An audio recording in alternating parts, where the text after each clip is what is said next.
What would your ultimate aim be? Well, I'd like to be a world champion and keep it for maybe 20 years or so. 20 years.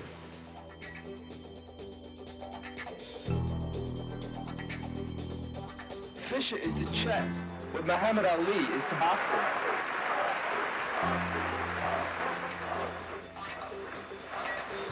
Will Fischer beat the Russian? Yes, Fischer will beat the Russian. Do you honestly think that you probably are the world's greatest chess player? Yeah, right. Yeah. In the 18-month period, in the run-up to his challenge to Boris Spassky, Fischer had beaten, and in some cases destroyed, some of the best Soviet players. Fischer was wiping away his opposition like flies. He went on a 20-game winning streak, which was unheard of in championship chess. Bobby Fischer was exciting not only the chess world, but the world. There's trouble in Northern Ireland. Henry Kissinger is shuttling to and from Vietnam. And against that competition, the chess dominates. In Moscow today, the Soviet Chess Federation called an angry news conference to denounce Bobby Fischer. General Motors recalls 500,000 Chevrolet Vegas, and Bobby Fischer, true to his recent erratic behavior, finished off Tigran Petrosyan of the Soviet Union, a former world champion. It was the best news story of the day. The victory gave Fischer the right to play the world's champion, Boris Spassky, another Russian, next spring. We all had hopes. We all wanted him to be world chess champion. The one person he was yet to beat was Boris Spassky.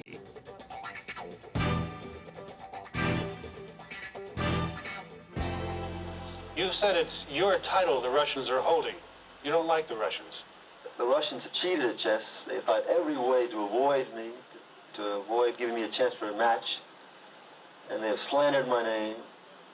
And, you know, they're just dead afraid of me. They have been for years. That's the true story. And now you're going to get them? Well, now I'm going to try to get them, yeah.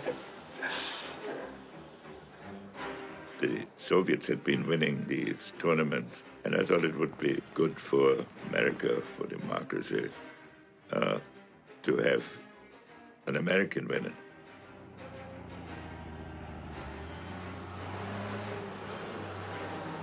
The stakes really couldn't be much higher politically, popularly in people's minds. You know, these were two enemies who were not fighting a real war, but were trying to outdo one another strategically all the time. We will not tolerate being pushed around. We have a design and the material assets to deal with the Soviet Union. Как никогда прочны международные позиции Советского Союза. This little thing with me and Spassky, instead of, you know, with bombs, having it out over the board. One of the superpowers, the Soviet Union, had made chess its national sport. They had spent unlimited amount of money. They had hundreds of grandmasters. They won every tournament, every chess Olympiad. National Chess Federation wants word by tomorrow morning from Fischer on whether he's agreeable to 24 games in Iceland, and Fischer is taking his time answering. There was a real possibility that the match wouldn't take place. One has to remember with Fischer that he dropped out of tournaments before.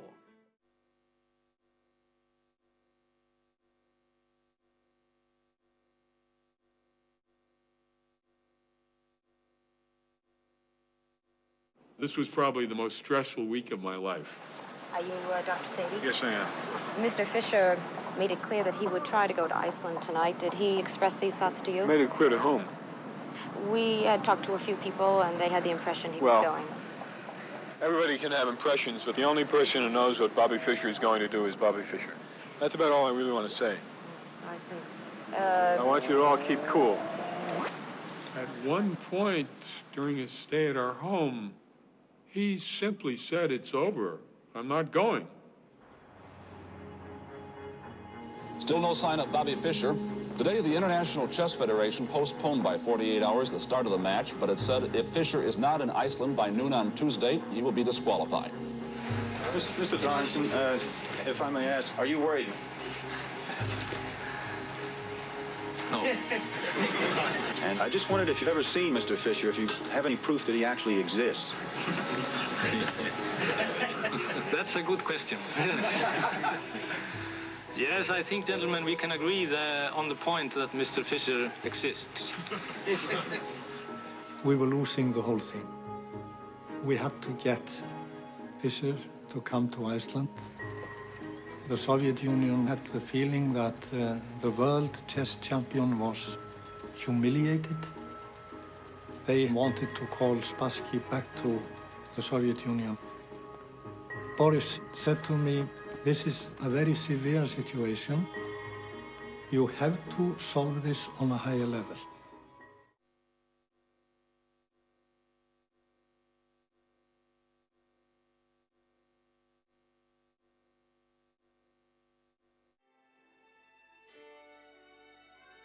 Finally, Bobby showed up in Iceland. Now, is he going to really play for the World Championship? It's been a long road for Fischer to this game, and it'll be a long match at the end of that road. Both he and Spassky have to play 24 games. The match could last up to 2 months. Each game runs to 5 hours. The most intellectually exhausting battle known to the mind of man. The World Chess Championship.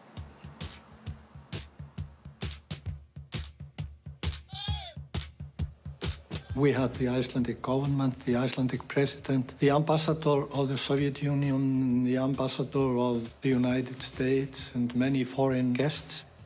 The theater was full. Regularly scheduled programs will not be seen at this time, so we may bring you the following sports special. ABC Sports presents the World Chess Championship match between Boris Spassky, the defending champion from the Soviet Union, and 29-year-old Bobby Fischer, the challenger from the United States. It was the Super Bowl. The audiences were gigantic. People stayed home from work. People were lining up in front of TV sets in department stores. There were chess groupies. On Times Square, they were showing the game live. It was that important. Let's find out from you, Larry, if there are any late-breaking developments. They might fuss around with the chess pieces and the size of the board and the lighting, but I'm fairly confident the match will start on time.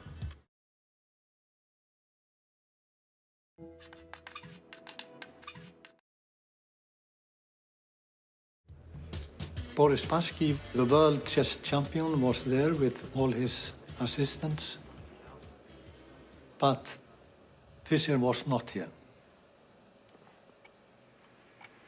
The clock has now been started. It was officially 5 o'clock in Reykjavik. Spassky is obviously anxious about the whereabouts of Mr. Fischer. Bobby was nowhere to be seen. And all of us despaired. If Fischer doesn't show up by the time 1 hour has elapsed, he forfeits the game automatically. Oh, there he goes now. He's just played one pawn to queen 4. You saw Spassky make his move, then he touched his clock, which turns his clock off, but turns his opponent's clock on. So Fischer's time is now ticking.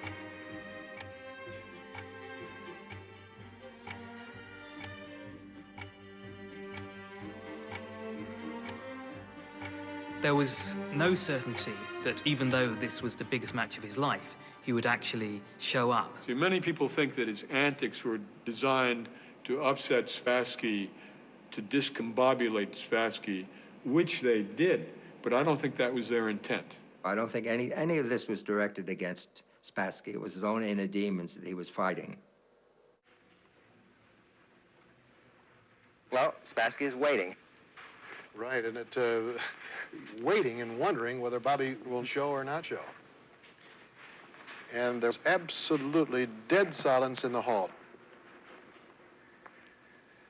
Spassky is pacing, he's nervous, and... Wait, here comes Fischer, coming on the stage saying that he was caught in traffic. And I think Spassky was visibly relieved. And also perhaps pained. It didn't look like this match would happen, but finally it happened. And it was phenomenal. How do you spell relief, okay? Now, for the first time, we're looking at Bobby Fischer, the man that 8 times has won the United States Open Championship? I remember saying on TV at one point during the match, I said, you know, we're really lucky to be alive at this moment when Bobby Fischer is playing Boris Spassky.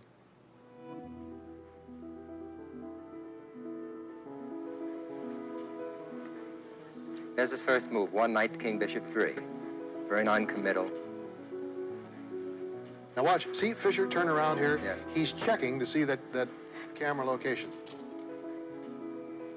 And now he goes over to protest those cameras being there. There's Lothar Schmidt in the background. Bobby said, I feel disturbed. I cannot have that, please.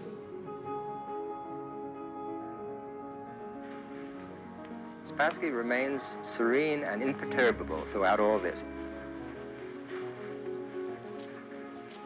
The first game started out with some minor psychological games in the opening, but then it calmed down, and the position that we reached after 28 moves seemed like a complete draw. It seemed like they're gonna agree to a draw shortly and move on to the next game.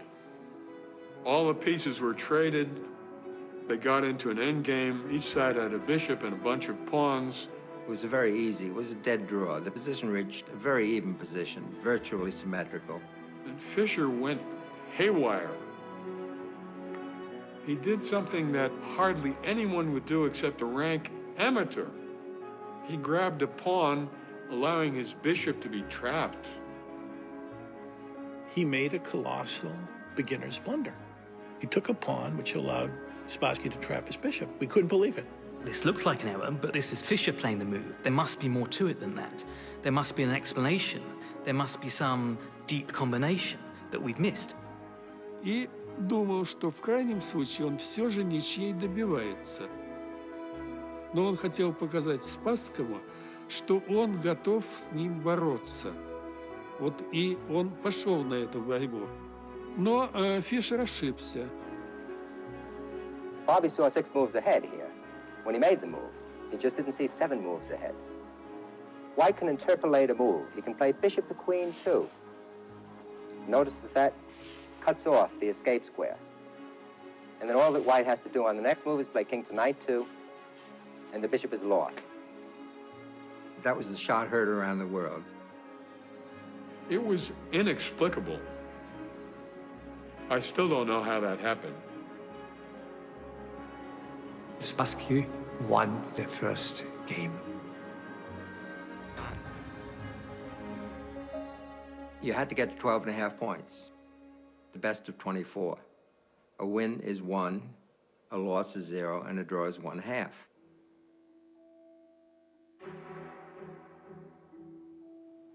He had an agreement that the cameras be quiet, and Bobby said they aren't quiet, and they disturb me.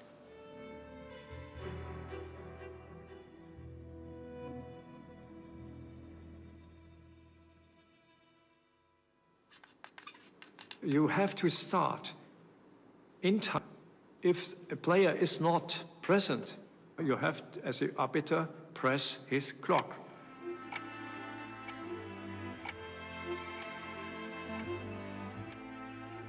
Fischer had been known to quit matches over trivia. So we were afraid that he would just, run back home and would be the end of it. Bobby did not show up. I had, as the arbiter, to forfeit him, and for a moment I thought, did I made the right decision? Was it fair? Was it correct? But it was necessary. There was no other way. This night I remember that I have been woken up by tears in my eyes, that I, as an arbiter, had to destroy a genius.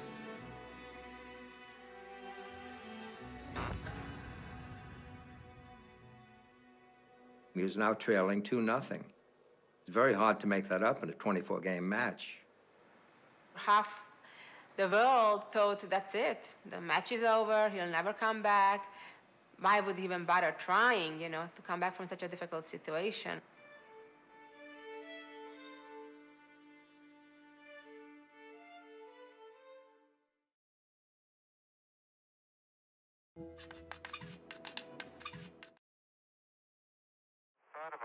tunnel about 12 feet away from where the players are playing. The problem, of course, is that Fischer has stated that he wants no noise, no disturbance whatsoever. Fischer said, well, I'll continue, but the third game has got to be away from the auditorium, inside a sealed room. There's a little ping pong room in the back of the stage. And Spassky agreed. You can't change the location without both sides' permission once a match has started. He could have claimed the match on a forfeit. He didn't have to play in that pack room. If he hadn't, Fischer would have not played, and the match would not have continued. Boris automatically made his first move. The game could still be watched by a closed-circuit TV camera. The audience was in the hall, and they could follow the game move by move.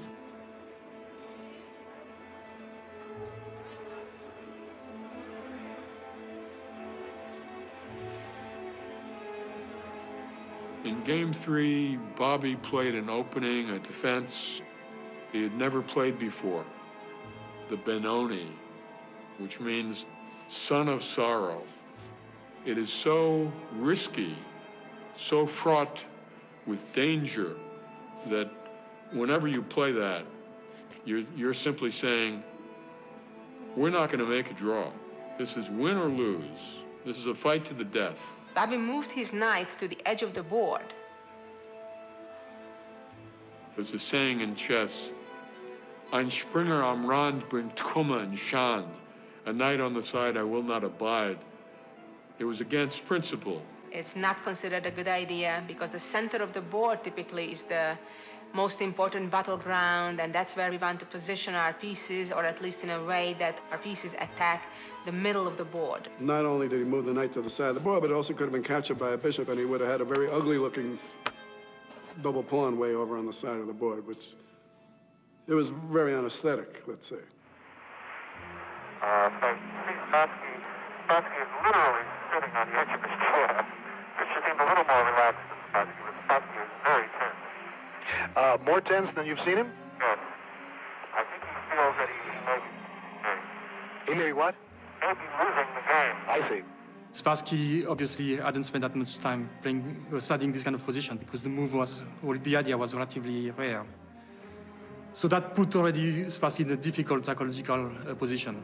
Spassky did not find the best continuation and was consistently outplayed until Fischer won his first game of his life against Spassky. He was on the scoreboard.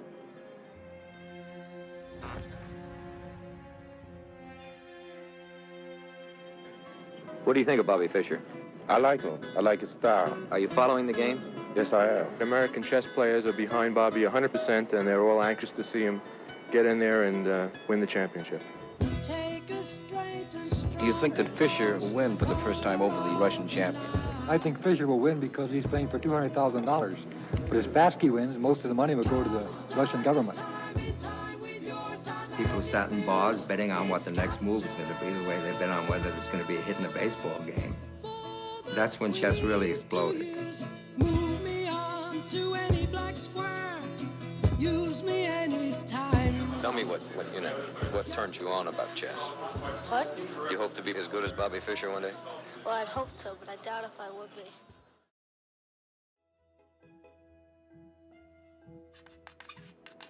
Game 6 is very celebrated. It is probably the most reprinted game of the entire match. It was like a symphony of placid beauty. Right on the first move, Bobby Fischer came up with a major surprise to the entire world. He almost always starts the game with moving the pawn in front of his king 2 pawns up with e4. Что он был очень постоянен. Ел манную кашу и яйцо в смятку и чашку кофе, то он продолжал это в течение многих лет. То он из турнира в турнир продолжал это играть. And in this game, everybody's shocked. He started with the English opening by playing c4. Spassky's preparation was out the window. I'm sure he prepared for many things, but not this. Fischer did not play his usual game.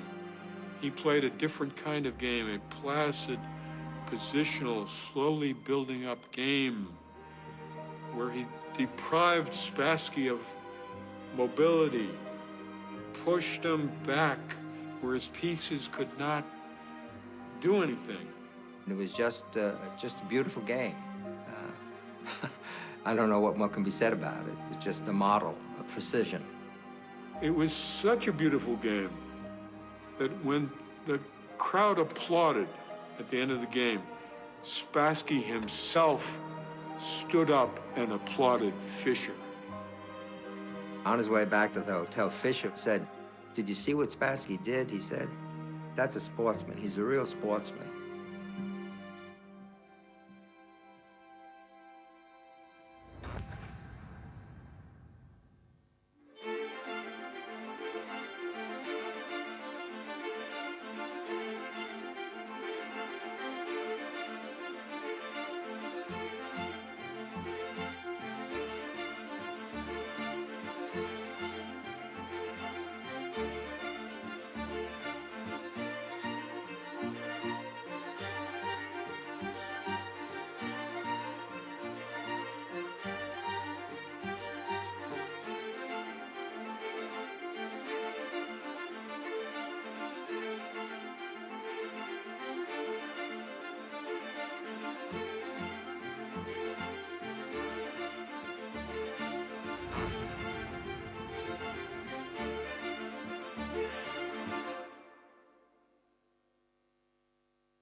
Game 21 reached move 40, the move at which the game was adjourned for the two players to go and study it.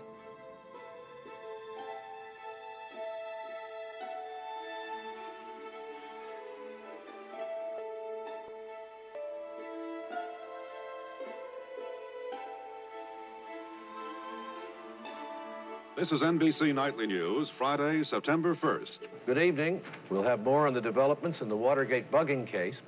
We'll hear George McGovern talking about tightening up his campaign organization, and we'll have a look at the new unemployment figures. And first, Bobby Fischer.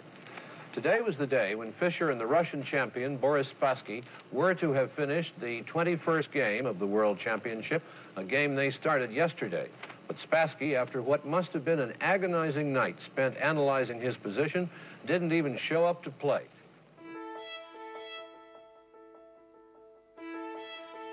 I was going to photograph Spassky in the morning. He come straight over to me, shook my hand and said, "There is another world champion. His name is Robert James Fischer." I went back to the loft leader, to Bobby's room, and I told him Spassky just retired. And I want to be the first to congratulate you. How you feel, babe? Tell us how you feel about it. You said you were going to go. Listen, will you talk to us, Bobby? Bobby, roll the window down.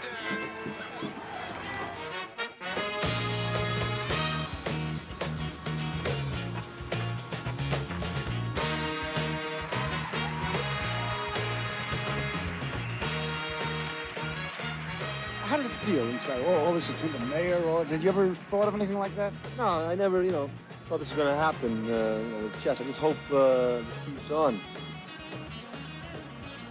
I just had a premonition that something awful was going to happen to him. I didn't know what it would be, but I didn't feel good about it. One of Fischer's problems was that after the match, he was supposedly better known by the population of the world than anyone except for Jesus Christ. And he was a guy who treasured his privacy. He had a problem.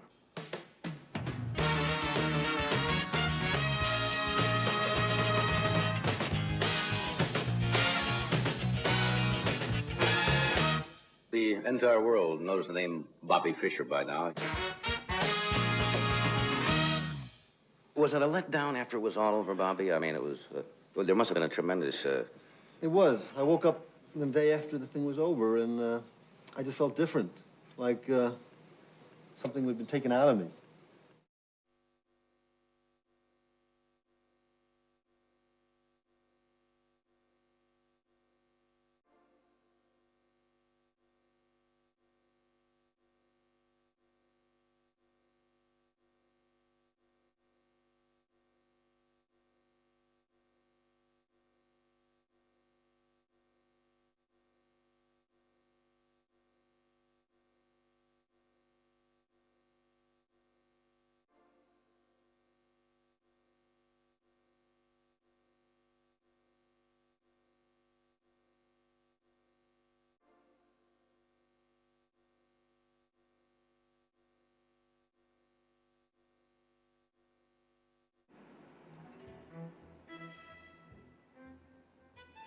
If you look throughout history, there have been a disproportionate number of extremely talented chess players who've also had serious psychological issues. You are putting yourself in a world that is infinite.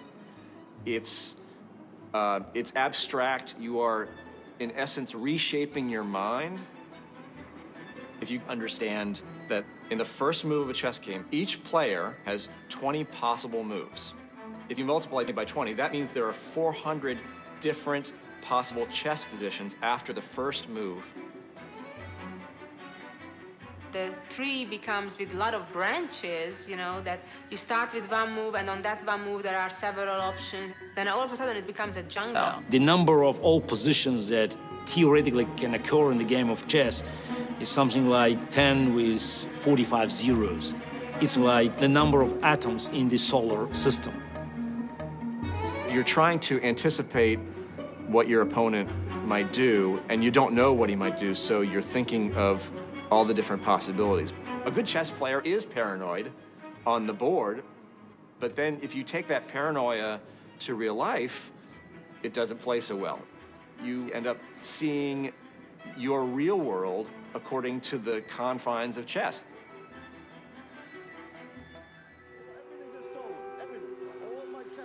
He died from a psychiatric illness. He did not want to accept treatment for benign prostatic hypertrophy. He refused dialysis, I understand. Probably could have prolonged his life if he'd taken it. Reportedly, Fischer's last words were, "Nothing is so healing as the human touch."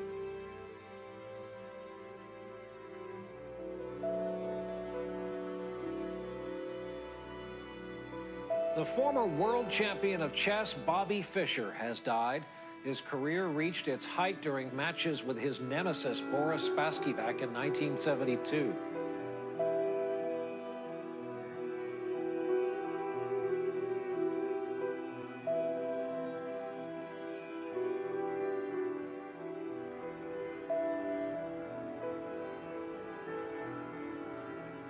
Just his games, that's his monument. His games. If you love an art, let's say you love painting, imagine if Picasso had died after only 5 years of work. All the rest of his works had never appeared. This was a tragedy for the whole chess world. He did it all by himself. He penetrated the secrets of chess in this shabby Brooklyn apartment. He was the best player who ever lived. Bobby Fischer, sound roll 3. Right. Speed. And Bobby, you've been playing this game since you were 6 years old and playing it very seriously shortly after the age of 6.